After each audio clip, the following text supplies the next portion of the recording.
नमस्कार. कधी विचार केलाय की आपला टीव्ही किंवा रेडिओच आपला क्लासरूम बनू शकतो? भारतात हे शक्य झालंय काही मोठ्या सरकारी उपक्रमांमुळे. आज आपण अशाच दोन महत्त्वाच्या योजनांबद्दल बोलणार आहोत, स्वयंप्रभा आणि पीएम ई-विद्या. चला तर मग जाणून घेऊया या डिजिटल क्रांतीची गोष्ट. आजच्या या विश्लेषणात आपण काय काय पाहणार आहोत? सगळ्यात आधी सॅटेलाईटच्या मदतीने शिक्षण थेट घरापर्यंत कसं पोचतंय, मग पीएम ई-विद्या या उपक्रमाने या सगळ्याला कसं एकत्र आणलं, त्यानंतर फक्त व्हिडिओच नाही तर ऑडिओच्या माध्यमातून शिक्षण कसे दिलं जातंय, आणि शेवटी हे सगळं शिक्षण सर्वांपर्यंत पोहोचवण्यासाठी काय प्रयत्न केले जात आहेत. चला सुरुवात करूया. तर या सगळ्या डिजिटल शिक्षणाचा पाया काय होता? तो होता सॅटेलाईट टेलिव्हिजन. हो, एक साधी पण खूप प्रभावी कल्पना की घराघरातल्या टीव्हीवरच शैक्षणिक कार्यक्रम पोहोचवायचे. आणि हीच कल्पना प्रत्यक्षात साकार झाली स्वयंप्रभा या नावाने. हा तोच उपक्रम आहे ज्याने शिक्षणासाठी मोफत डीटीएच चॅनलचा एक प्रकारे खजिनाच उघडा केला. आता हा आकडा बघा. सुरुवातीला स्वयंप्रभाची व्याप्ती किती मोठी होती याचा अंदाज येईल. तब्बल 34 खास शैक्षणिक डायरेक्ट टू होम चॅनल्सनी याची सुरुवात झाली होती. आता हे चॅनल्स काम कसे करतात ते समजून घेऊया. जुलै 2017 मध्ये हे सुरू झाले आणि 24 तास सुरू असतात. कमाल म्हणजे दररोज कमीत कमी 4 तासांची नवीन शैक्षणिक सामग्री तयार होते आणि तीच सामग्री दिवसातून 5 वेळा पुन्हा दाखवली जाते, म्हणजे विद्यार्थ्यांच्या सोयीनुसार कधीही अभ्यास करता येतो. पण सगळ्यात महत्त्वाचं काय, तर या चॅनल्सवरचा कंटेंट म्हणजे शैक्षणिक मजकूर तो येतो कुठून?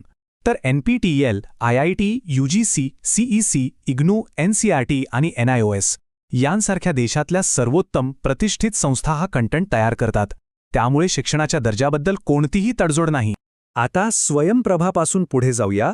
पुढचा टप्पा आहे पीएम ई-विद्या उपक्रम. हा एक असा व्यापक कार्यक्रम आहे जो डिजिटल शिक्षणाच्या सगळ्या प्रयत्नांना एका छताखाली आणतो. या उपक्रमामागे एक खूप मोठा आणि शक्तिशाली विचार आहे जो या घोषणेतून एकदम स्पष्ट होतो. एक राष्ट्र, एक डिजिटल शिक्षण. तर मग पीएम ई-विद्या म्हणजे नेमकं काय? सोप्या भाषेत सांगायचं तर हा 17 मे 2020 रोजी सुरू झालेला एक एकात्मिक उपक्रम आहे. कोविड-19 महामारीच्या काळात डिजिटल, ऑनलाईन आणि ऑन एअर शिक्षणाचे जे काही प्रयत्न सुरू होते त्या सगळ्यांना एकत्र आणणं हा याचा मुख्य उद्देश होता. ही स्लाइड बघितल्यावर या उपक्रमाची व्याप्ती लक्षात येते.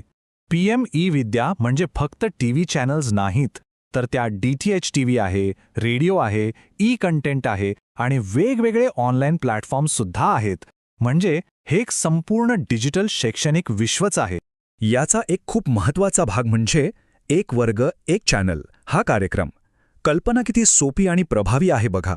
इयत्ता 1ली ते 12वी पर्यंतच्या प्रत्येक वर्गासाठी एक स्वतंत्र डेडिकेटेड टीव्ही चॅनल. आणि एक वर्ग एक चॅनल या कार्यक्रमाचा विस्तार किती मोठा झालाय हे या आकड्यावरून समजतं. सुरुवातीला 12 चॅनल्स होते, पण आता ही संख्या तब्बल 200 डीटीएच चॅनल्सपर्यंत पोचली आहे. खूपच मोठा पल्ला आहे हा. पण प्रश्न असा आहे की एवढे चॅनल्स चालवते कोण? तर यासाठी राष्ट्रीय आणि राज्य स्तरावर एक छान विभागणी केली आहे. राष्ट्रीय स्तरावर NCERT आणि CIET हे देशव्यापी अभ्यासक्रमावर आधारित कंटेंट बनवतात. आणि राज्यांमध्ये SCERT प्रादेशिक भाषांमध्ये पूरक शिक्षण देते. उदाहरणार्थ महाराष्ट्रासाठी 5 खास चॅनल्स आहेत आणि हे सर्व 24 तास सुरू असतं. चला, आत्तापर्यंत आपण व्हिडिओबद्दल बोललो, पण शिक्षण फक्त डोळ्यांनीच नाही तर कानांनीही होतं, बरोबर? मग आता बघूया की रेडिओ आणि पॉडकास्टद्वारे ऑडिओची शक्ती शिक्षणासाठी कशी वापरली जात आहे. यातलं पहिलं नाव आहे मुक्त विद्या वाणी. ही NIOSद्वारे चालवली जाणारी एक खास शैक्षणिक वेब रेडिओ सेवा आहे. जे विद्यार्थी ओपन स्कूलिंगमधनं शिक्षण घेतात त्यांच्यासाठी ऑडिओ स्ट्रीमिंगद्वारे शिक्षण उपलब्ध करून देणं हे याचं काम आहे. आणि मग आहे शिक्षा वाणी पॉडकास्ट. हा CBSEचा एक खास उपक्रम आहे जो 9वी ते 12वीच्या विद्यार्थ्यांसाठी आहे. या 400 पेक्षा जास्त ऑडिओ फाईल्स आहेत ज्या मोबाईलवर कुठेही कधीही सहज ऐकता येतात. या सगळ्या नवीन माध्यमांसोबतच आपले पारंपरिक सार्वजनिक प्रसारकही मागे नाहीत. दूरदर्शन आणि ऑल इंडिया रेडिओवरून आजही व्हर्च्युअल क्लासेस, परीक्षेची तयारी आणि प्रश्नमंजुषा असे अनेक कार्यक्रम नियमितपणे प्रसारित केले जातात.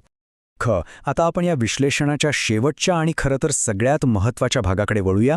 ही सगळी डिजिटल साधनं सर्व विद्यार्थ्यांसाठी, अगदी दिव्यांग विद्यार्थ्यांसाठी सुद्धा सोपी आणि फायदेशीर कशी ठरतील यासाठी काय मार्गदर्शक तत्त्व आहेत ते पाहूया. यासाठी डेझी नावाची एक खूप महत्त्वाची प्रणाली आहे. याचं पूर्ण नाव आहे डिजिटल ॲक्सेसिबिलिटी इन्फॉर्मेशन सिस्टम. याचा एकच उद्देश आहे शैक्षणिक साहित्य अशा स्वरूपात तयार करणं जे दिव्यांग विद्यार्थ्यांनाही सहज उपलब्ध होईल, जेणेकरून डिजिटल शिक्षण खरंच सर्वांपर्यंत पोहोचेल. आणि शेवटी प्रभावी डिजिटल शिक्षणासाठी प्रज्ञाता नावाची एक महत्त्वाची मार्गदर्शक तत्त्व आहेत. यातल्या प्रत्येक अक्षराचा एक अर्थ आहे. Plan, review, arrange, guide, talk, assign, track आणि ॲप्रिशिएट. ही तत्त्व म्हणजे शिक्षकांना डिजिटल पद्धतीने शिकवण्यासाठी एक पक्का आराखडाच आहे. तर मग आज आपण पाहिलं की शिक्षण आता प्रत्येक स्क्रीनवर आणि स्पीकरवर उपलब्ध झालं आहे. यावरून एक महत्त्वाचा प्रश्न मनात येतो की भविष्यातल्या आपल्या वर्गाचं, आपल्या क्लासरूमचं स्वरूप नेमकं कसं असेल.